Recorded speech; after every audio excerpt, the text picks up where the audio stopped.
नमस्ते महामंगले पुण्यभूमे पदद्वेषकायो नमस्ते नमस्ते पदद्वेषकायो नमस्ते नमस्ते प्रभो शक्तिमन् हिन्दुराष्ट्राङ्गभूता प्रभो शक्तिमन् हिन्दुराष्ट्राङ्गभूता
देशकायो नमस्ते नमस्ते देशकायो नमस्ते नमस्ते प्रभो शक्तिमन् हिन्दुराष्ट्राङ्गभूता प्रभो शक्तिमन् हिन्दुराष्ट्राङ्गभूता इमे सादरन्त्वा नमामो वयम् त्वदीयाय कार्याय बद्धाकटीयम् शुभामाशु सन्देहि तत्पूर्तये ఢిల్లీలో కానీ ఎంబీబీఎస్ కోర్సు లేక కాదు, నేను వచ్చింది ఏంటంటే కేవలం వ్యాపారం చేసుకోవడానికి వచ్చినటువంటి వాడు, నెత్తిన బట్టల మూట పెట్టుకొని గజం దబ్బ చేతులు పట్టుకొని వచ్చినటువంటి వాడు, భారతదేశానికి ఏ రకమైనటువంటి మారణాదాలు లేకుండా వచ్చినటువంటి వాడు, భారతదేశం మీద దాడి చేయకుండా ఈ దేశంలో ఉండేటువంటి సంస్కృతి పైన, ఈ దేశంలో ఉండేటువంటి విద్య పైన, ఈ దేశంలో ఉండేటువంటి జీవన విధానం పైన దాడి చేసి మన యొక్క హిందూ జీవన విధానాన్ని చిన్నాభిన్నం చేసి, మన యొక్క ధర్మాన్ని అవమానపరిచి, మన రాజులను అందరినీ కూడా అసంఘటితపరిచి వాళ్ళ లోపల అనైక్యత నింపి, అటువంటి అనైక్యత నింపినటువంటి వాడు 200 సంవత్సరాలు భారతదేశాన్ని పరిపాలించాడు.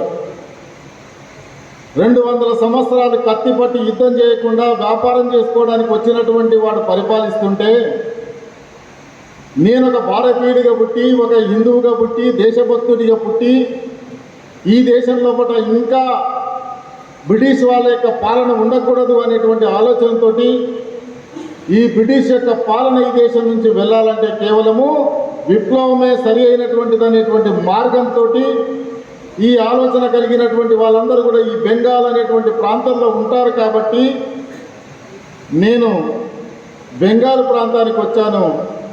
కాబట్టి నేను బెంగాల్కు స్వతంత్ర పోరాటంలో విప్లవం ద్వారా స్వతంత్రం తేవాలనేటువంటి కాంక్షతో వచ్చినటువంటి వాడిని. కాబట్టి దయచేసి క్షమించండి, నేను అక్కడ వెళ్ళలేనంటని చెప్పాడు. డాక్టర్జీ మనసులో ఉన్నటువంటిది మొట్టమొదట బయట పెట్టినటువంటిది ఎవరి ముందర బయట పెట్టారంటే తన యొక్క ప్రిన్సిపాల్ ముందర బయట పెట్టాడు. అక్కడి నుంచి నాగపూర్ వచ్చాడు, మనకందరికీ కూడా తెలుసు. వీరి యొక్క కుటుంబం చాలా బీద కుటుంబం. డాక్టర్ హెడ్గే వారు, మనం ఎవరైతే డాక్టర్ జీ అంటున్నామో, వీరి యొక్క తల్లిదండ్రులు పెద్దలకు శుభాభివందనాలు. అదేవిధంగా ఇక్కడికి వచ్చిన హిందూ బంధువులందరికీ నమస్కారాలు. ఇకపోతే ఈ ఆర్ఎస్ఎస్ సంస్థ 99 సంవత్సరాలు 100 సంవత్సరాలు అడిగిన సందర్భంగా నన్ను ఇక్కడికి ముఖ్య అతిథిగా పిలిచినందుకు నాకు చాలా సంతోషంగా ఉంది. ఎందుకంటే 1982లో నేను ధర్మశాల దగ్గర శాఖ జరుగుతుండే ఆర్ఎస్ఎస్ది. అప్పుడు తోటయ్య సారు, తర్వాత ఇక్కడ ఎల్ఐసి యాదయ్య గారు నేర్పిస్తుండే మాకు. అప్పుడు చేసినాము. మళ్ళీ ఈ మధ్యలో నాకు దీని గురించి మన గురూజీ గారు చెప్పారు. తర్వాత నేను ఇప్పుడు ఈ శాఖలో ఇంకా నా శక్తి మేరకు ఇంకా ఇక చర్చల్లో ఏం చేయాలని నేను శక్తి మేరకు చేయాలని అనుకుంటున్నాను ఆర్ఎస్ఎస్ సంస్థకి. తర్వాత ఆర్ఎస్ఎస్ సంస్థ ప్రకృతి వైపరీత్యాలు జరిగినప్పుడు వాలంటీర్లుగా అందరూ ముందుకు వచ్చి సేవలు అందిస్తూ ఉంటారు. భారతదేశం వైపు అన్ని ప్రపంచ దేశాలన్నీ భారతదేశం వైపు చూస్తున్నాయంటే మన సంస్కృతి సాంప్రదాయాలు, తర్వాత ఆర్ఎస్ఎస్ ఉన్నందుకే మన హిందూ ధర్మం అనేది నిలుస్తున్నది ఇక్కడ భారతదేశంలో. తర్వాత ప్రపంచవ్యాప్తంగా